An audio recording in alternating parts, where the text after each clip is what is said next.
గుర్రంపొడి మండల కేంద్రంలో bus stand Sulabh complex లేక ప్రజలు ఇబ్బందులు పడుతున్నారని, త్వరలోనే నిర్మాణం చేపడతామని ఈరోజు గుర్రంపొడి మండల కేంద్రంలో నాగార్జున సాగర్ శాసన సభ్యులు కుందూరు జయవిరెడ్డి అన్నారు.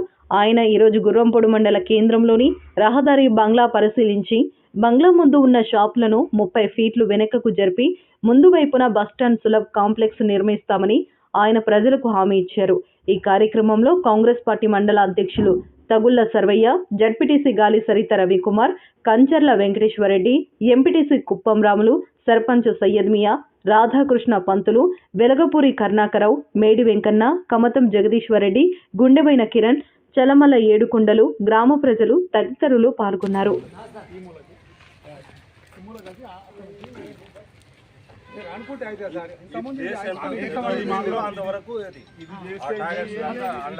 చెట్ల దాని వరకు చేసి ఇక్కడ గోడ లేపాలి మళ్ళీ. అంతే అంతే అంతే సార్. ఇక్కడ గోడ లేపి మిగిలిన యాక్టివిటీస్ అన్న అక్కడ ప్లాన్ చేస్తే అవసరం లేదు కానీ ఖాళీ ప్లేస్ ఉంటే ఉంటుంది. ఏమైతుంది ఇంకా ఖాళీగా ఉంచుతారా ఎవరన్నా?